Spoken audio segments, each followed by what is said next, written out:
वित्त मंत्री जी ने कुल 12 ट्वीट किए, पर एक ट्वीट बड़ा रोचक था। उसमें उन्होंने पेट्रोल और डीजल पर जो एक्साइज ड्यूटी केंद्र सरकार ले रही है, ये कौन सा गणित है कि आप पहले पिछले 60 दिनों में पेट्रोल के दाम 10 रुपए बढ़ा दो और फिर पेट्रोल के ऊपर एक्साइज ड्यूटी आप 8 रुपए घटा दो। वो कौन सा गणित है कम करने का जिसमें 60 दिनों में डीजल के दाम में आप पिछले 60 दिनों में 10 रुपए बढ़ा दो और 7 रुपए कम कर दो। मोदी है तो मुश्किल है। क्यों मुश्किल है? मोदी है तो मुश्किल है। क्यों मुश्किल है?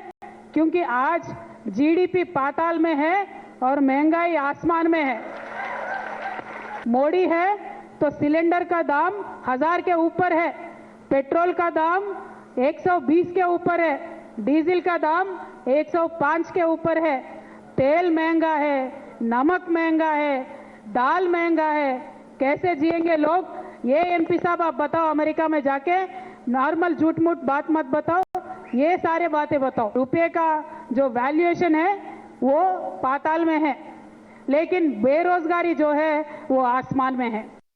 It is a long-standing demand of the Indian people because continuously the price of the diesel and petrol were increasing and it went beyond the capacity of the common people.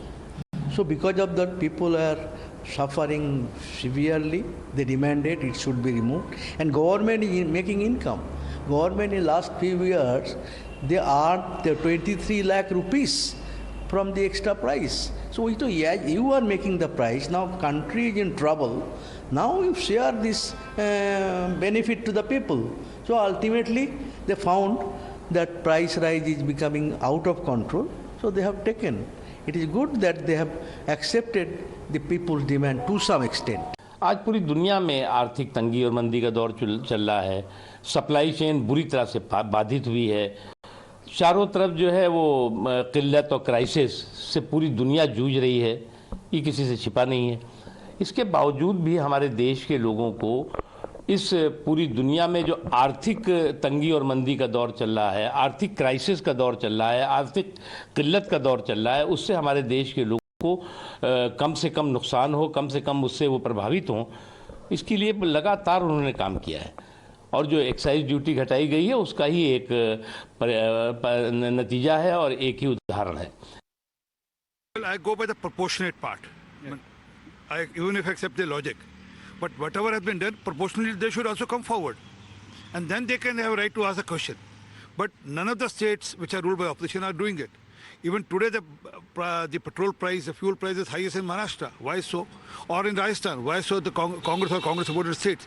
So our request is for the country, if the central government, Prime Minister Modi and Nirmala Sitharaman has taken initiative, where they cut the prices of the fuel and the gas both. So they should also come forward and help people in this time of crisis when there is a international crisis of fuel going on.